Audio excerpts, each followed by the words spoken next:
Nós te pedimos que o Teu Santo Espírito aquiete os nossos sentimentos, pensamentos, corações. Ó Deus, muitas coisas podem concorrer com a nossa atenção nesta hora. Ansiedades, preocupações, temores, muitas coisas, ó Deus, podem tentar nos retirar deste recinto. Podemos ser tentados a conversar, a divagar com os nossos pensamentos,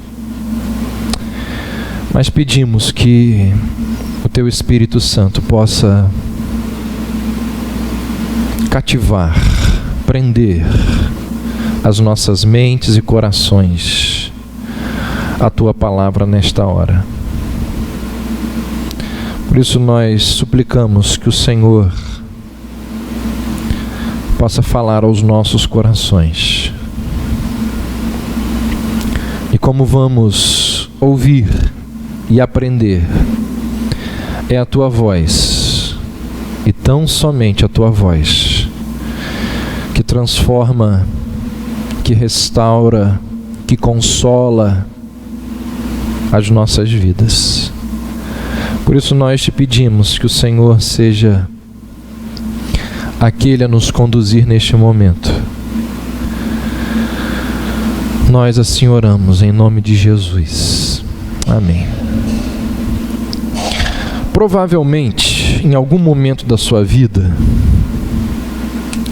você já se questionou, você já se perguntou sobre o porquê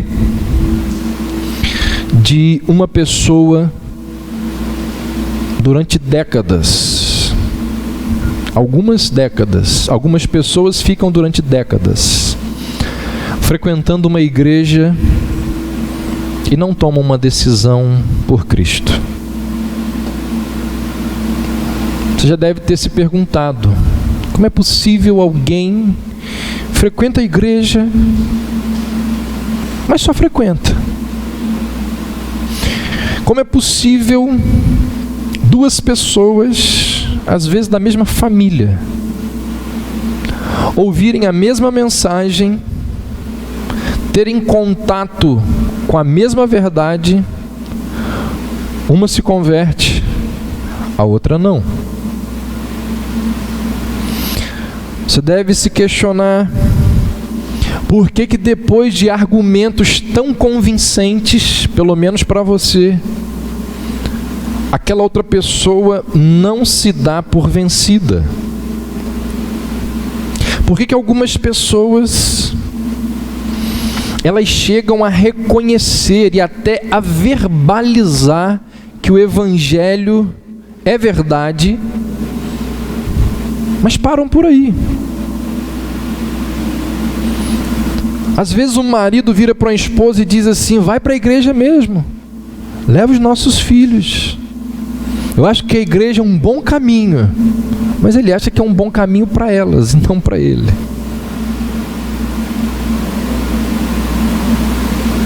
Ou então não se sente tão digno de estar ali. Por que as pessoas não dão um passo adiante? Por que elas permanecem a vida inteira na incredulidade? Não são poucas as pessoas que são conhecidas como amigos do Evangelho. Quem é o amigo do Evangelho? Gente que frequenta a igreja,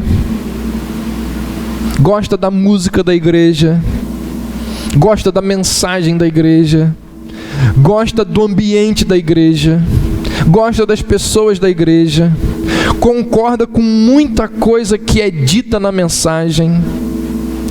Tem gente que chega a dar dízimo, tem gente que chega a contribuir, mas apesar de tudo isso, ela não passa de amigo do Evangelho. Não foi regenerada.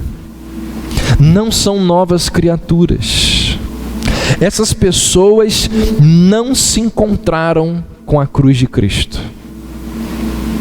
Não chegaram aos pés do Calvário. Não sentiram o efeito do canhão da graça. Por quê? O que impede essas pessoas de ver aquilo que nós vemos? O que impede essas pessoas de crer naquilo que nós cremos? De entender aquilo que nós entendemos? De reconhecer aquilo que nós reconhecemos? O que impede? O quarto ponto do calvinismo, ou das doutrinas da graça, seguindo ali a sequência do Tulip, nos fala da graça irresistível de Deus, ou como alguns calvinistas preferem chamar, a chamada eficaz. Essa doutrina, ela responde a grande parte desses questionamentos que levantei aqui e de muitos outros que não mencionei, mas que a gente faz. Essa doutrina nos ensina que se os homens são incapazes de salvar a si mesmos devido à sua natureza degenerada, devido à depravação total, então cabe a Deus prover os meios para salvar essas pessoas. Por isso que Paulo vai dizer lá em Romanos 8: aos que predestinou, a estes também chamou. Então a doutrina do chamado eficaz, ela nos ensina que Deus, ele não somente elegeu, ele também chamou aqueles a quem lhe agradou eleger. Ela nos ensina que Deus não elegeu somente as pessoas, Deus também predestinou os meios para salvar essas pessoas. Deus não preordenou apenas o fim, Ele preordenou junto com o fim os meios pelos quais o eleito iria se converter. As Escrituras, elas afirmam que várias criaturas possuem uma voz capaz de chamar a atenção do ser humano. Por exemplo, o salmista diz que os céus nos chamam, os céus nos convidam a contemplar a beleza de Deus, a glória de Deus. Os céus anunciam, tem uma voz falando, anunciam a glória de Deus. Nós sabemos que existe uma voz aqui dentro que ninguém pode silenciar, chamada de consciência, que é uma voz poderosíssima. Voz esta a qual nós não podemos negar aquilo que ela nos fala. E parece que ela está o tempo todo falando com a gente. Os exemplos dos julgamentos divinos ao longo da história possuem uma voz que chama o homem ao arrependimento.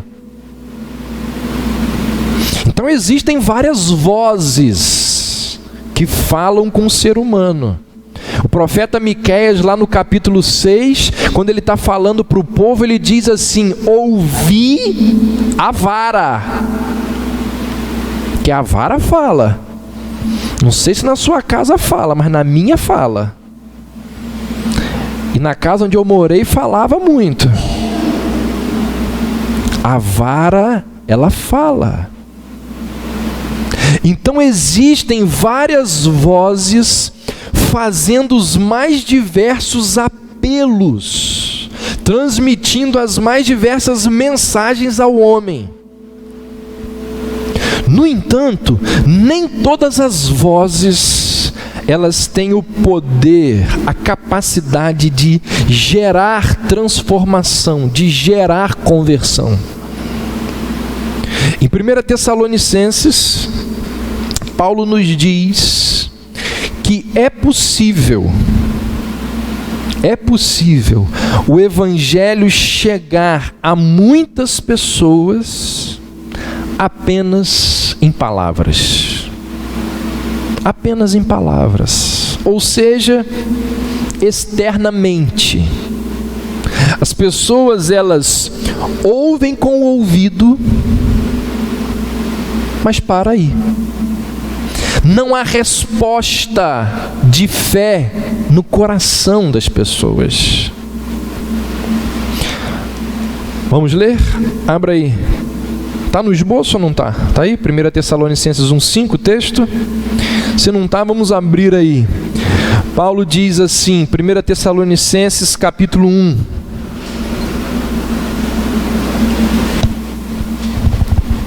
Verso 5, porque o nosso evangelho não chegou até vós, tão somente em palavra, mas sobretudo em poder, no Espírito Santo e em plena convicção, assim como sabeis ter sido o nosso procedimento entre vós e por amor de vós. Por que para os Tessalonicenses o evangelho não chegou para eles tão somente em palavra? Porque para eles o evangelho transformou-se no poder do Espírito Santo, em plena convicção. No entanto, para os perdidos, para os incrédulos, o evangelho, utilizando a linguagem de Paulo, é apenas palavras. É apenas palavras. Já para os eleitos, o evangelho chega não somente em palavras, chega em poder, chega em graça. Essa palavra de Paulo aqui em Tessalonicenses nos lembra da verdade de que o convite de Deus e a doutrina do chamado eficaz nos ensina isso. O convite de Deus, ele aparece de duas maneiras. A primeira maneira é aquele convite externo, público, onde toda a humanidade é convocada. Esse convite externo são as palavras do pregador, é o que você ouve agora. É o som que você ouve nesse momento.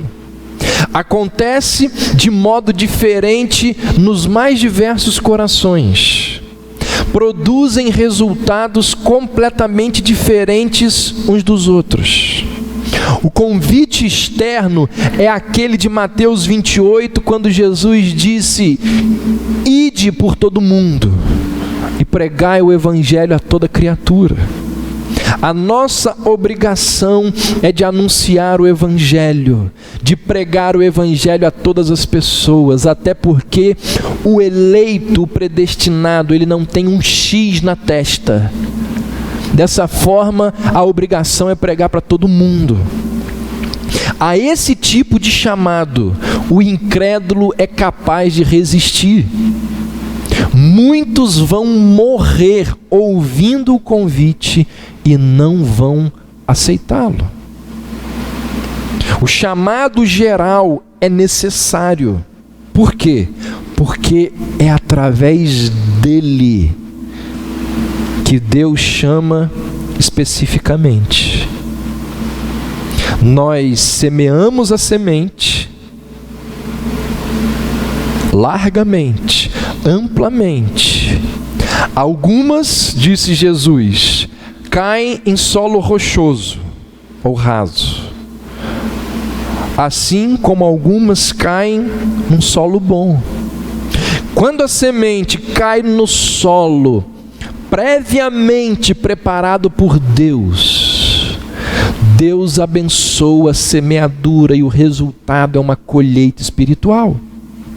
Ou seja, se alguns devem ser salvos, o chamado geral, ele é tão necessário, tão importante, quanto o chamado específico, o chamado eficaz. O chamado que fazemos, esse externo, que é feito pelo pregador, ele não regenera. O que regenera é o chamado interno, aquele onde o autor é Deus, e ali surge o novo nascimento. No entanto, Deus regenera pessoas por intermédio da semeadura da sua palavra, que é confiada a nós seres humanos, a esse chamado geral que todos nós precisamos, nós cristãos, fazer a todas as pessoas perdidas. Então o primeiro chamado é esse geral, que o ser humano pode negar, resistir, desprezar. No entanto, o segundo chamado é o chamado interno, que é feito não pelo pregador, não pela voz humana, mas pela voz divina. Esse chamado, ele é eficaz. Esse chamado convence o homem do pecado, da justiça, do juízo. E quando isso acontece, o pecador, voluntariamente, ele se volta para Deus em arrependimento. Esse tipo de chamado é irresistível. Esse tipo de chamado é uma convocação a qual só existe um tipo de resposta: sim. Sim. Um dos melhores exemplos disso que eu estou falando é aquilo que é narrado em Atos 16. O evangelho é pregado, Paulo anuncia o evangelho, muitas pessoas estão ali, algumas se convertem, outras não. Entre aquelas pessoas que se convertem está uma mulher chamada de Lídia. E lá no verso 14 de Atos 16 diz assim: e o Senhor lhe abriu o coração para atender às coisas que Paulo dizia.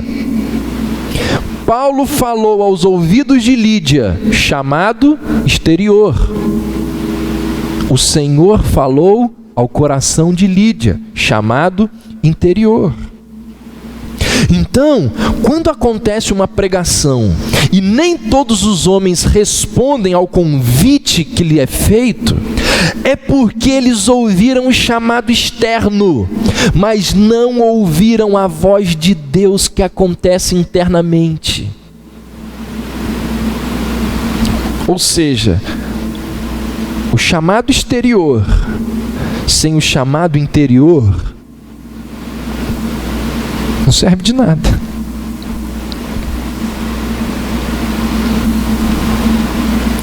O que leva um arminiano a crer que pode convencer o outro do pecado, né? Que através de argumentos ele consegue.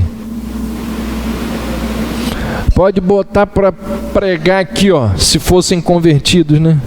Churchill, Cícero,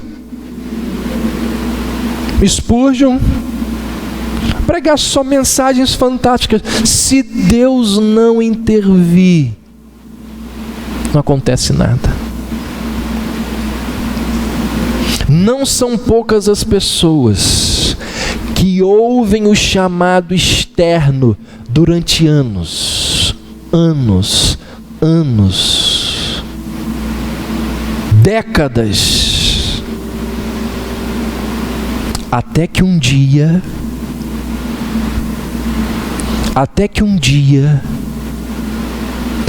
o chamado interno se faz ouvir no seu coração.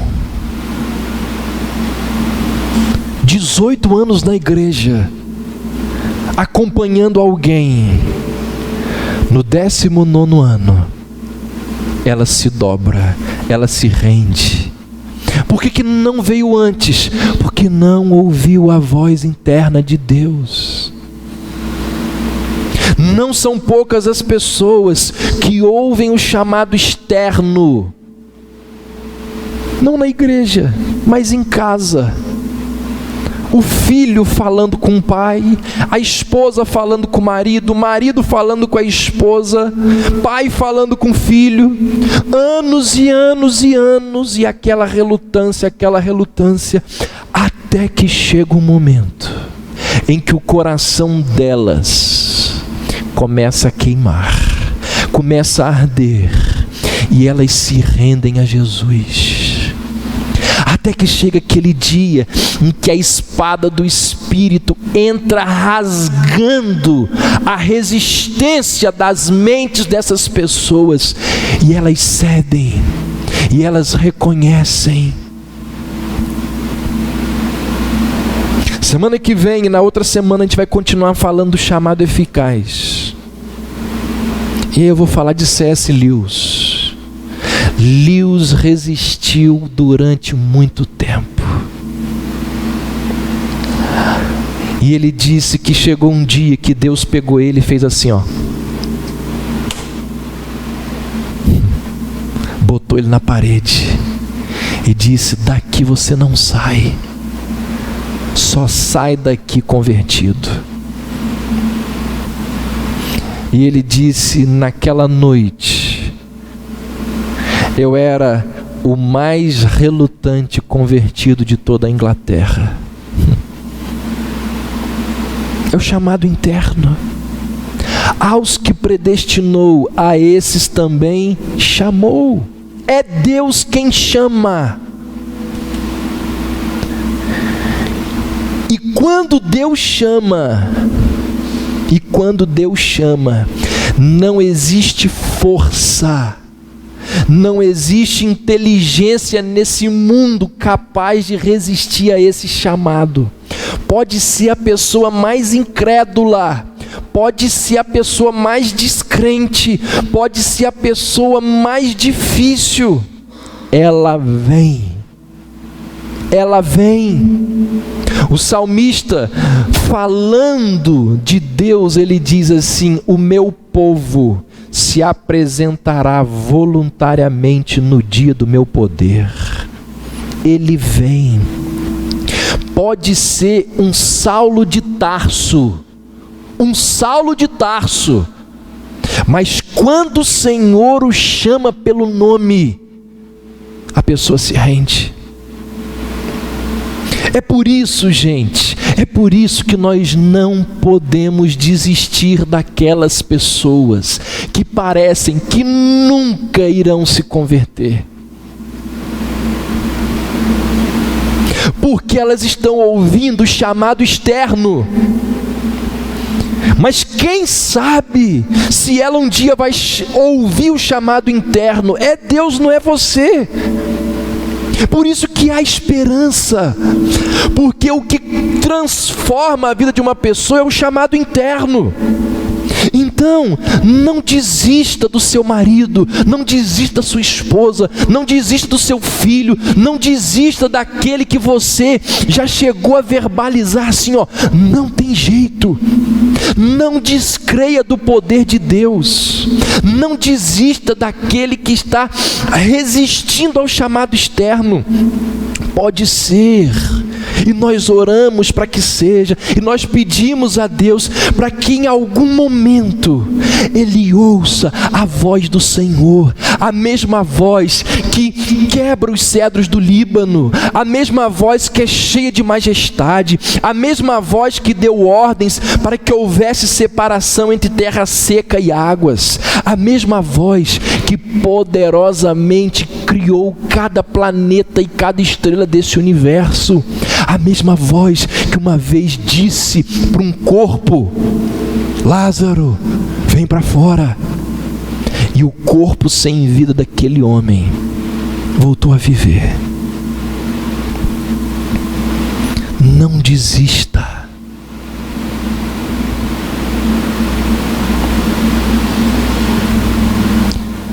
Como vai dizer Jesus, as minhas ovelhas, elas ouvem a minha voz. E na hora que Ele chamar, aquele que você achava que era bode, se transforma em ovelha. E Ele vem. Porque ninguém que ouve o chamado de Deus fica sem responder.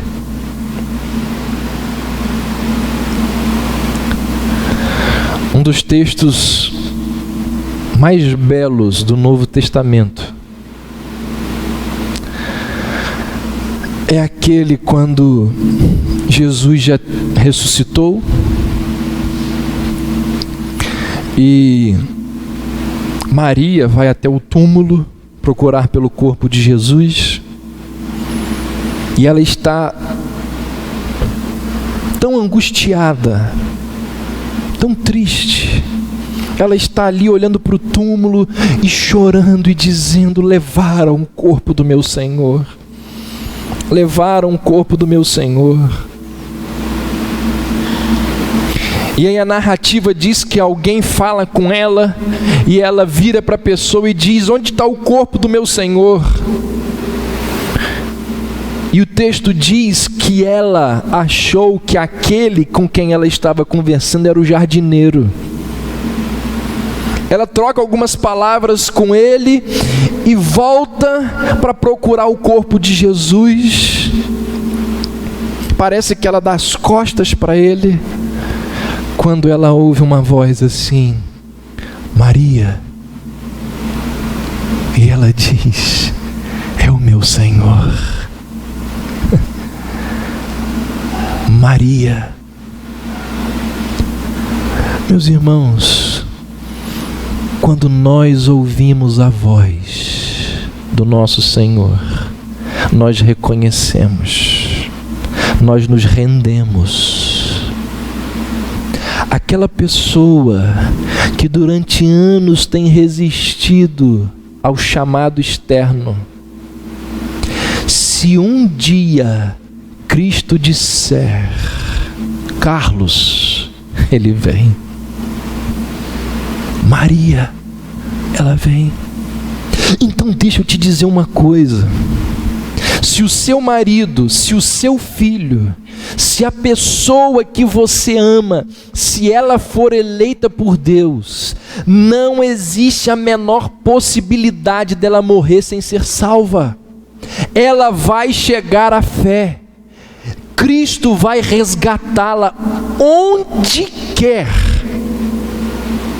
que essa pessoa esteja. Querem ver um texto extraordinário que deixa essa verdade muito evidente? Abra aí Josué capítulo 2.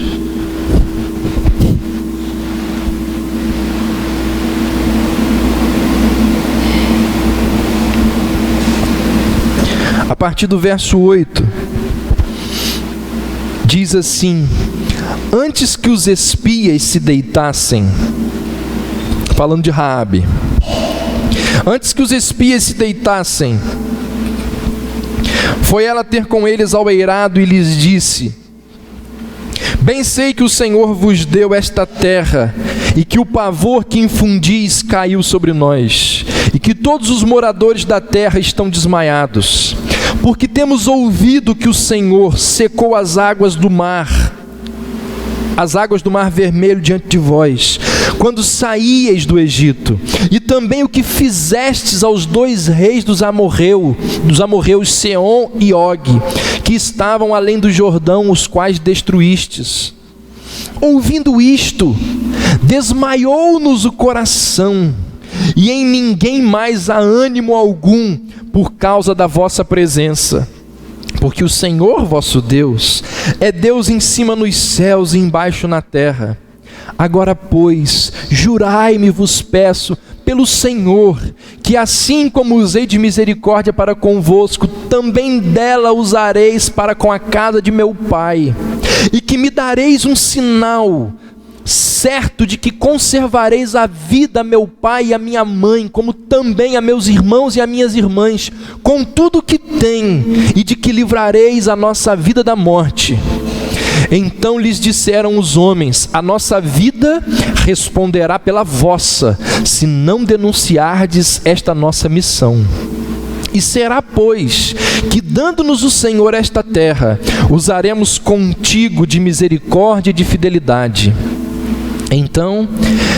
Ela então os fez descer por uma corda pela janela, porque a casa em que residia estava sobre o muro da cidade. E disse-lhes: ide-vos ao monte, para que porventura vos não encontrem os perseguidores. Escondei-vos lá 3 dias, até que eles voltem, e depois tomareis o vosso caminho. Disseram-lhe os homens: desobrigados seremos deste teu juramento que nos fizeste jurar, se vindo nós à terra, não atares este cordão de fio de escarlata à janela por onde nos fizeste descer. E se não recolheres em casa contigo teu pai, tua mãe, teus irmãos e toda a tua família, qualquer que sair para fora da porta da tua casa, o seu sangue lhe cairá sobre a cabeça e nós seremos inocentes. Mas o sangue de qualquer que estiver contigo em casa caia sobre a nossa cabeça se alguém nele puser mão. Também, se tu denunciares esta nossa missão, seremos desobrigados do juramento que nos fizeste jurar. E ela disse: segundo as vossas palavras, assim seja. Então os despediu, e eles se foram, e ela atou o cordão de escarlata à janela. Até aí. Na explicação que Raabe oferece para sua atitude, fica muito claro que ela sabia o que Deus tinha feito por Israel. Olha o que diz o verso 9: eu sei que o Senhor vos deu essa terra. Raabe está falando do lugar onde ela mora, de Canaã.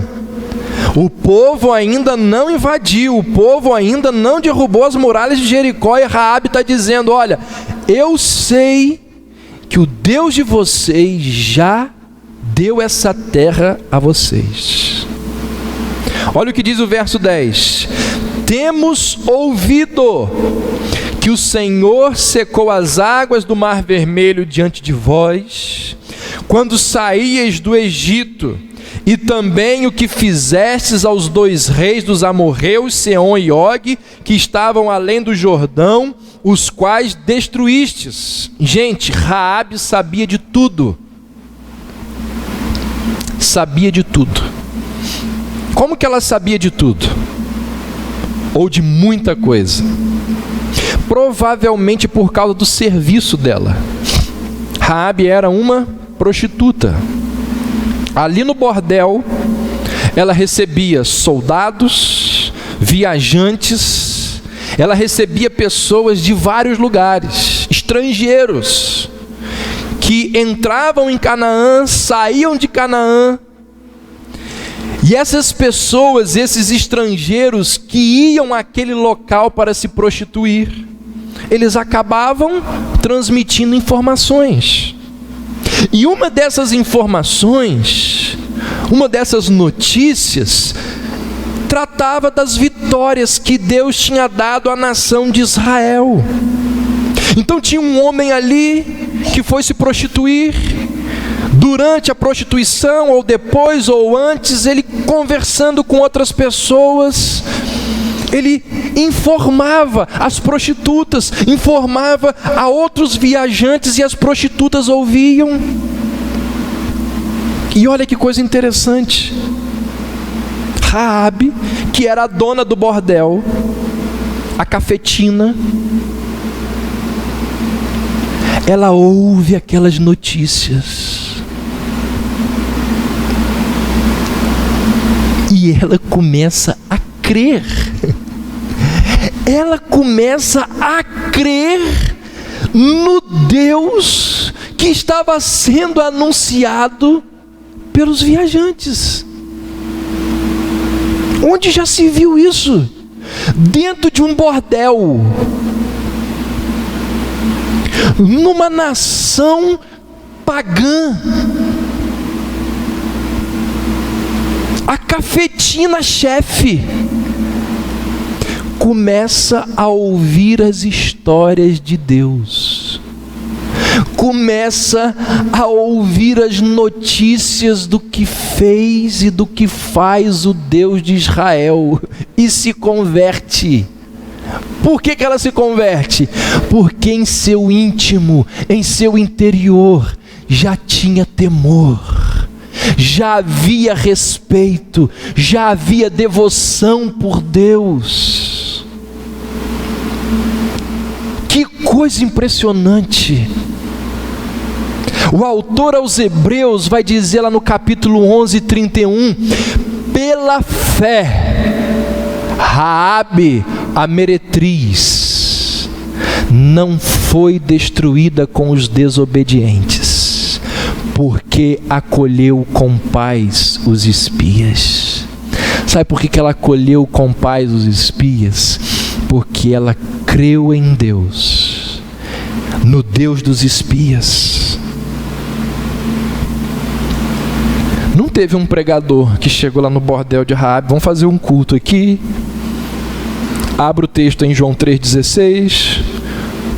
Quem quer se converter, levanta a mão. Nada disso. Existiram notícias dos grandes feitos do Senhor, e Raabe foi ouvindo, e a semente foi sendo lançada no coração, foi sendo jogada no coração, até que ela percebeu: esse Deus merece o meu respeito, esse Deus merece a minha adoração. Quando ela protege os espias, ela já tinha fé, ela já acreditava no Deus de Israel. Irmãos, contra todas as possibilidades, a semente da fé nasce naquele coração. Deus vai lá e resgata uma mulher, resgata essa mulher num contexto aparentemente impossível do evangelho chegar. Raabe foi resgatada por Deus dentro de um bordel cananita. A nossa irmã Raabe, ela ouviu o chamado interno quando praticava e vendia prostituição. Você crê nisso? Está aqui, ó.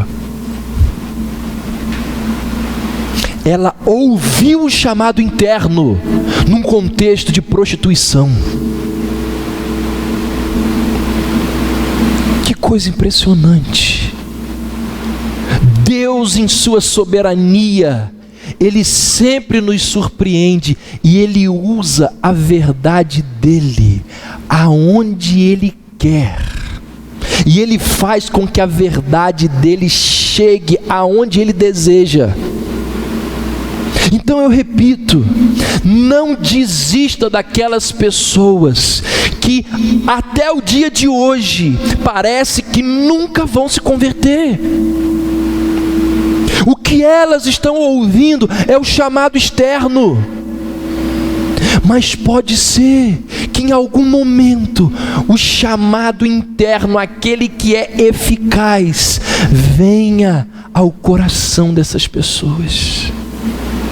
Não desista daquele que está resistindo ao chamado externo. Pode ser que a qualquer momento aquela pessoa ouça a mesma voz que chamou Raabe dentro de um bordel cananita.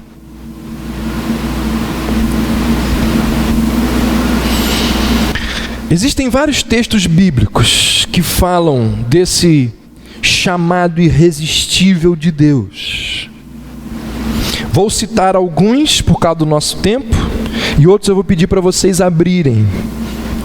Por exemplo, João 6,37, todo que o Pai me dá, virá a mim. Mesmo capítulo, alguns versos à frente, no verso 45, todo aquele que do Pai ouviu e aprendeu, vem a mim.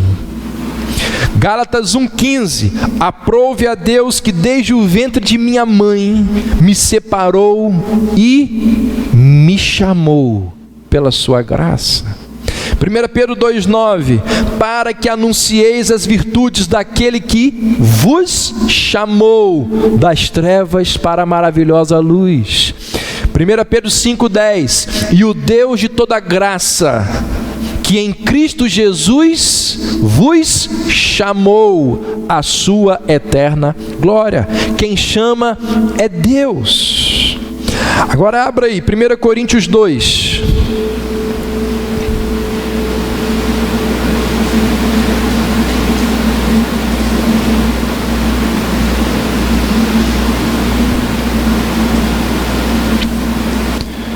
Primeira Coríntios 2, verso 14 diz: o homem natural não aceita as coisas do Espírito de Deus, porque eles são loucura, e não pode entendê-las, porque elas se discernem espiritualmente.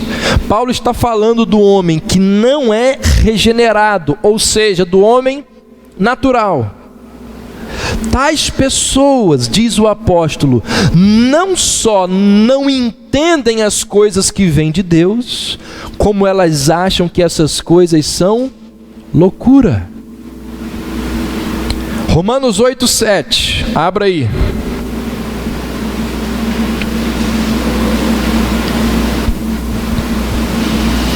Paulo diz: o pendor da carne é inimizade contra Deus, pois não está sujeito à lei de Deus, nem mesmo pode estar.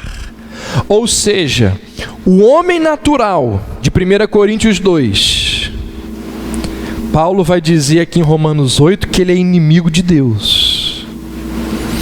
Então, como pode essa mente que é hostil às coisas de Deus responder favoravelmente ao apelo, à convocação para o arrependimento e para a fé?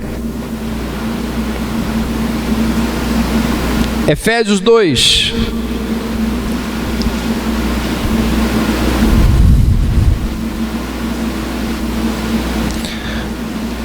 Famosíssimo esse texto, versos 1 e 2. Ele vos deu vida, estando vós mortos nos vossos delitos e pecados, nos quais andastes outrora segundo o curso deste mundo, segundo o príncipe da potestade do ar, do espírito que agora atua nos filhos da desobediência.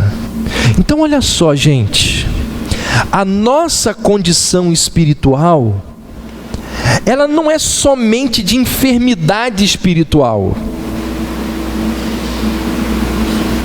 Uma doença que pode ser curada com muito esforço.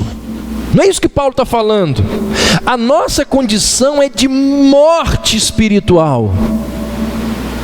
Como pode alguém morto, espiritualmente morto, responder favoravelmente ao convite do Evangelho?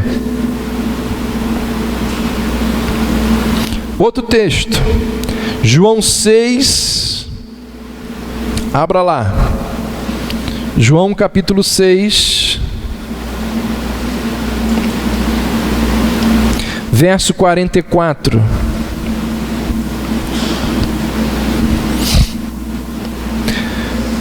Diz assim: ninguém pode vir a mim se o Pai que me enviou não o trouxer. Preste atenção nessa palavrinha, nessa palavra trouxer. Na língua grega, essa é a palavra elko.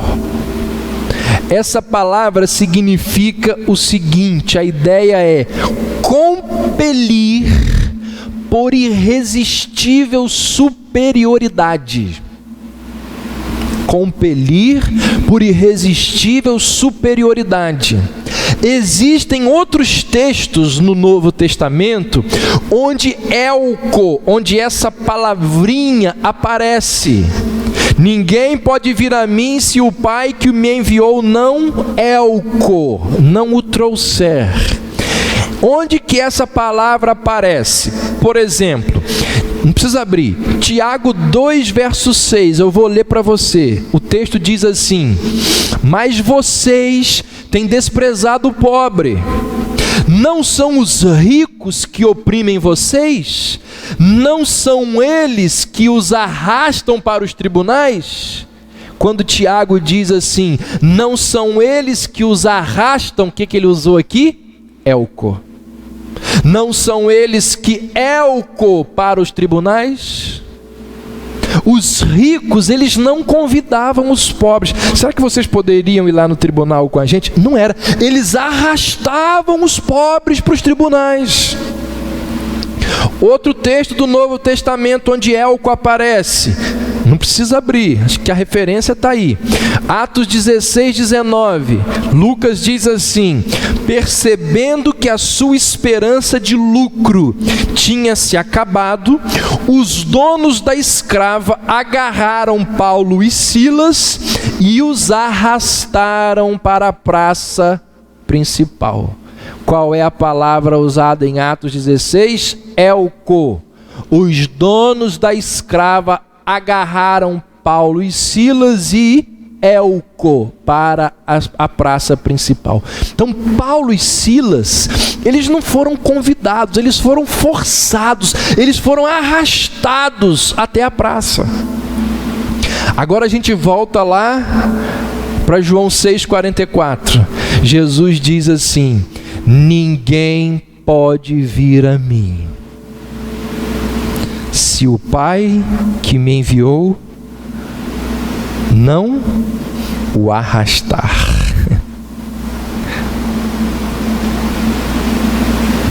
Não elko.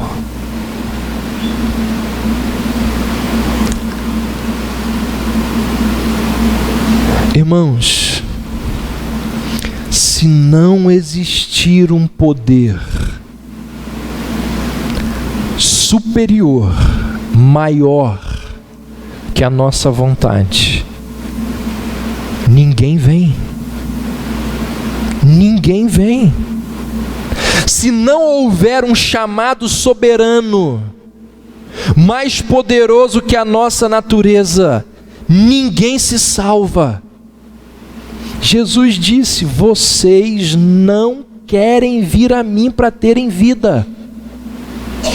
Então é preciso que um chamado irresistível nos leve a crer, nos arraste para a sua graça.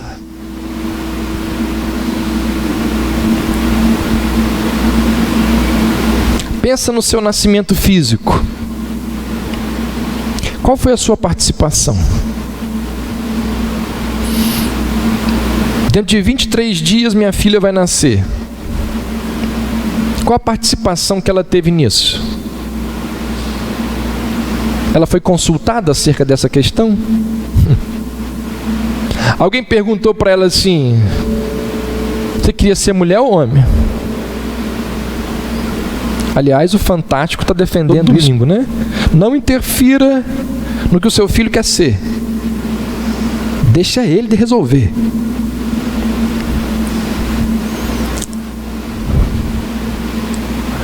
Alguém perguntou para ela assim: Alice, você quer nascer em Campos ou na Austrália? Você quer nascer feia ou bonita? Você quer nascer negra ou branca? Irmãos, Deus soberanamente trouxe Alice à existência sem perguntar nada a ela. Talvez se perguntasse, ela teria algumas preferências, mas não perguntou. Da mesma maneira acontece no nosso nascimento espiritual. Deus não nos consultou. Deus nos traz a vida eterna mediante o seu próprio poder soberano. E louvado seja Ele por isso, sabe por quê? Porque se Ele nos deixasse a nossa própria sorte, nós estaríamos eternamente perdidos. Por isso que Ele nos predestinou, por isso que Ele nos justificou, e por isso que Ele nos arrastou, por isso que Ele nos chamou. Não é a ovelha perdida que encontra o pastor, é o pastor que encontra a ovelha perdida. Agora, quando a gente fala de Elco, desse poder de Deus que arrasta o pecador, é muito importante, para equilibrarmos soberania de Deus e responsabilidade humana, é muito importante dizer que o pecador, ele não é arrastado a Cristo contra a sua vontade. Porque pode ficar essa impressão. Ele não é forçado a escolher algo que ele não deseja escolher. O que acontece é que a graça, ela muda a disposição do coração. A graça transforma incredulidade em fé. E aquele pecador que não desejava Cristo, ele voluntariamente, ele se apresenta. Isso é o chamado eficaz. Se eu, indo para um outro tópico e o tópico final, se eu perguntasse aqui, o que salva a alma de um ser humano? Fizesse uma enquete, se estivéssemos na EBD e nós tivéssemos nesse momento aqui a abertura para cada um falar um pouco, e eu então perguntasse assim, o que salva a alma de um ser humano? Certamente que no meio de muitas respostas, algumas delas seria o seguinte: a eleição de Deus, a predestinação. Isso é o que salva alguém. Isso é e não é verdade. É verdade que Deus escolhe pessoas para salvação, e que essa eleição jamais, não há força no mundo que possa frustrar a eleição de Deus. No entanto, eleição para salvação não é a mesma coisa que salvação. A eleição para salvação e salvação não são a mesma coisa. Pode ser que o seu marido seja eleito, mas ele ainda não está salvo. Pode ser que o seu filho seja eleito, mas ele ainda não está salvo. Eleição para salvação não é a mesma coisa que salvação. Se fosse assim, no momento em que Deus escolhesse a pessoa, ela estaria salva. No entanto, nós sabemos pela Escritura que os eleitos, eles entram nesse mundo como filhos da ira. Ou seja, precisa ser salvo. Alice é predestinada? Eu peço a Deus que sim. Mas na barriga da mãe dela, ela já é filha da ira.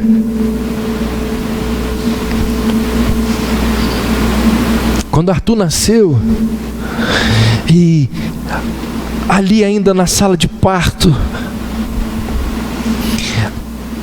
a médica estava fazendo os primeiros cuidados, e eu olhei, eu falei: Senhor, muito obrigado. E eu olhei para ele e pensei assim: ô pecadorzinho miserável, já é pecador, a gente entra nesse mundo como filho da ira. É o que a Bíblia diz.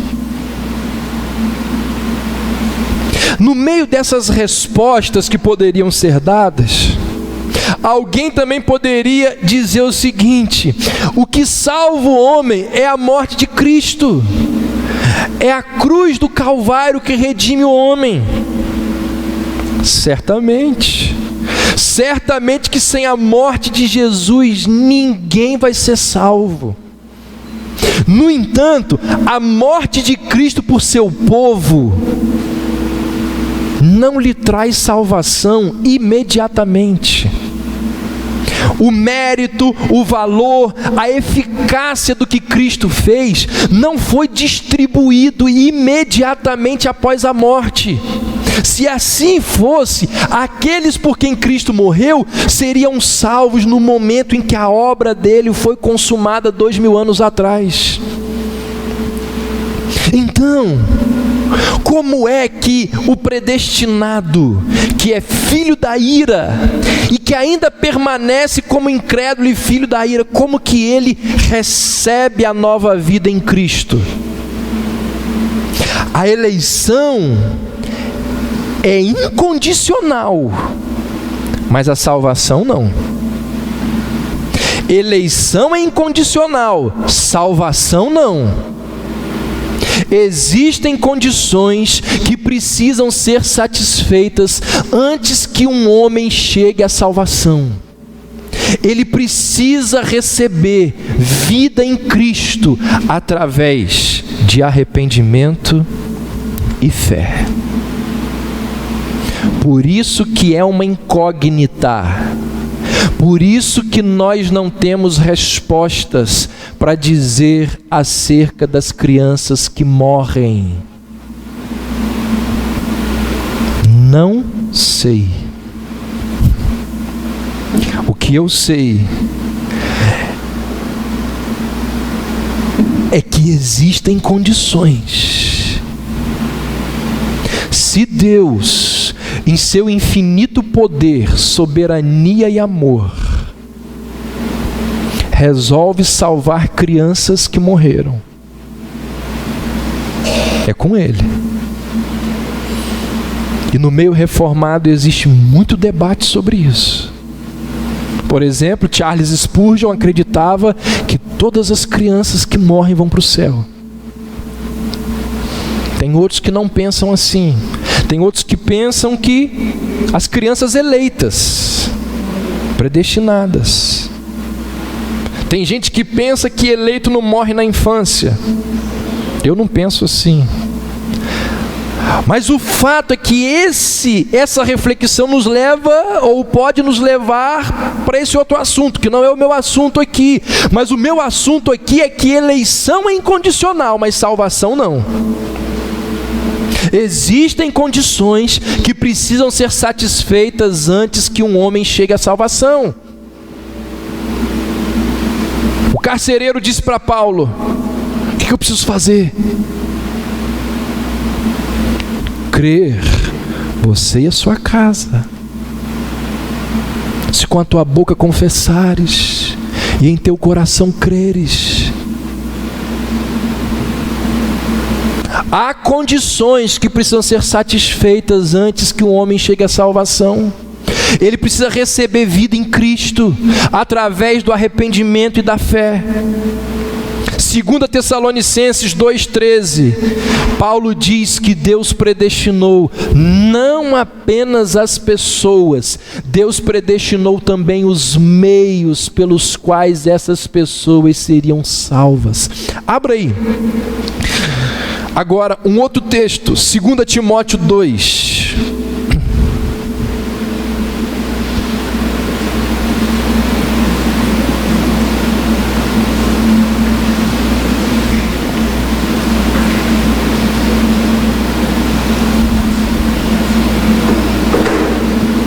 Verso 10. Por esta razão, tudo suporto por causa dos eleitos, para que também eles obtenham a salvação que está em Cristo Jesus, com eterna glória. Ou seja, o apóstolo enfrentou esses sofrimentos, enfrentou muitos problemas, porque ele sabia que os eleitos embora escolhidos desde o princípio para a salvação, eles precisavam obter essa salvação conquistada por Jesus. E isso acontece através do chamado eficaz e soberano de Deus. Paulo diz lá em Romanos: como crerão se não há quem pregue? A eleição é incondicional, mas a salvação depende do chamado. Certamente que essa reflexão nos leva para muitas perguntas, que a Bíblia responde algumas, a outras não. Eu encerro dizendo o seguinte: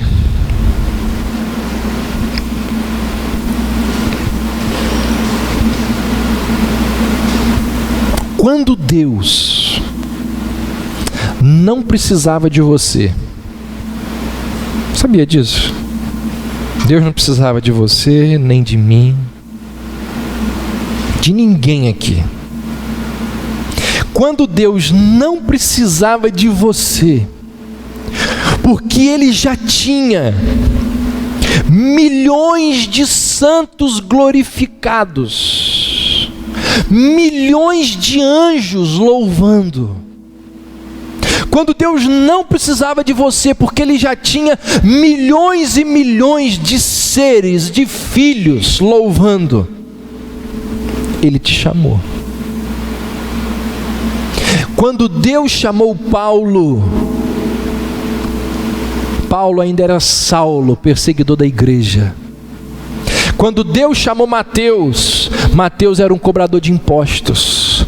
Quando Deus chamou Zaqueu, ele praticava extorsão. E quando Deus te chamou, você estava lá atolado, afundado nos seus pecados.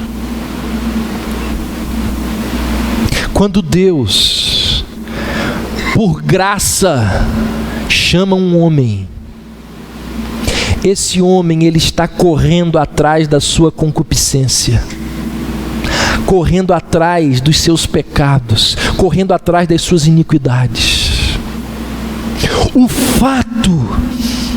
fato de Deus nos chamar, quando nós estávamos interessados somente nos nossos pecados,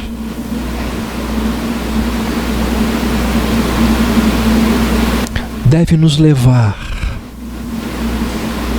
a admirar o amor de Deus, deve nos conduzir à adoração, deve nos impulsionar à adoração. O fato de Deus ter nos chamado, passando por cima de milhões e milhões de seres humanos. Imagina, você está aqui ao redor de uma multidão e a graça e a misericórdia de Deus vindo na sua direção, e elas vão passando por cima de seres humanos que não vão receber essa graça e essa misericórdia, e ela chega em você.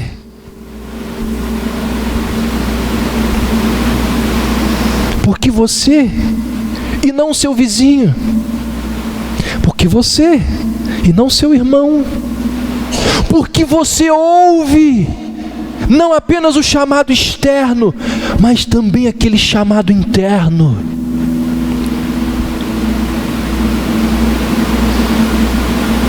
Que diz assim: João, vem até mim. Ana, vem até mim. Larissa, vem até mim. Gerson, vem até mim. Cada um de nós que aqui estamos, somos frutos do amor, da graça e do chamado de Deus. Você é um exemplo da graça de Deus. Eu sou um exemplo da graça de Deus. Nós somos resultados da graça de Deus. Quem nos ensina isso? O apóstolo Paulo. Paulo diz lá em 1 Coríntios 15: pela graça de Deus, sou o que sou. E a graça dada a mim não se tornou vã.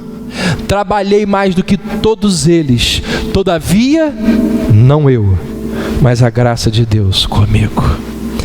Paulo, ele percebe que ele se desgastou ao máximo. No entanto, esse gasto de energia, diz ele, foi por causa da graça.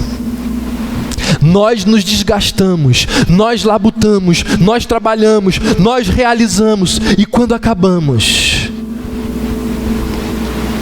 nós nos rendemos e nós reconhecemos que foi Deus que fez tudo.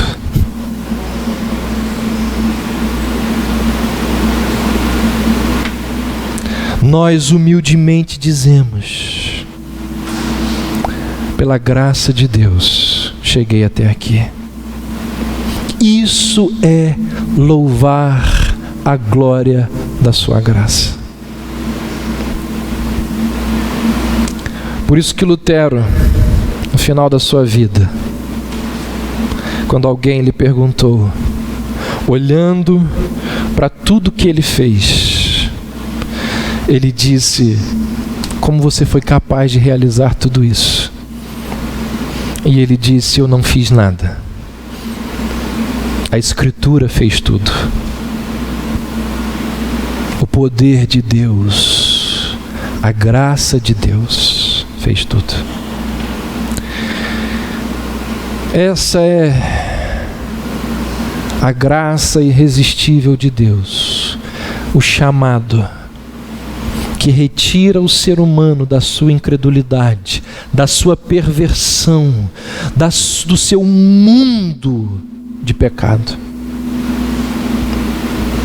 Louvado seja Deus pelo chamado eficaz.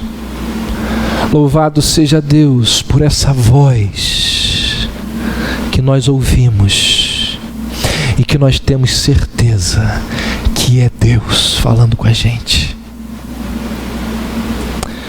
Que Deus continue, irmãos, nos chamando, não mais das trevas para a luz, porque já estamos na luz, mas que Deus continue nos chamando para uma vida de santidade, que continuemos a ouvir a voz de Deus dizendo a cada um de nós que devemos ser melhores pais, melhores maridos, melhores esposas, melhores cidadãos. Às vezes nós pensamos que o chamado eficaz, nós, que eu digo, calvinistas, já de tempo, reformados já de tempo, a gente acha que o chamado eficaz é apenas na salvação. Continua ao longo da nossa vida, porque só o poder de Deus para nos convencer dos nossos pecados e nos fazer mudar de vida e nos fazer nos convertermos dos nossos maus caminhos e nos fazer levar uma vida de santidade. Mesmo o crente, ele precisa constantemente estar ouvindo o chamado de Deus: largue essa vida, abandone, você que já é filho, você que já é filha, abandone esse estilo de vida. E o que acontece é que durante muito tempo as pessoas ouvem apenas o chamado externo, a voz do pregador. Elas precisam ouvir a voz interna de Deus que transforma as suas vidas. Por isso que Shed uma vez disse que pregação sem oração só endurece o coração. O chamado externo sem o chamado interno não causa efeito. Por isso que nós precisamos orar e pedir a Deus que aquilo que nós aqui ouvimos, nós que já somos crentes, possa encontrar guarida no nosso coração, para que a gente se transforme a cada dia de glória em glória, cresçamos em santidade diante de Deus. Vamos ficar em pé, vamos encerrar cantando e adorando ao Senhor. Amém.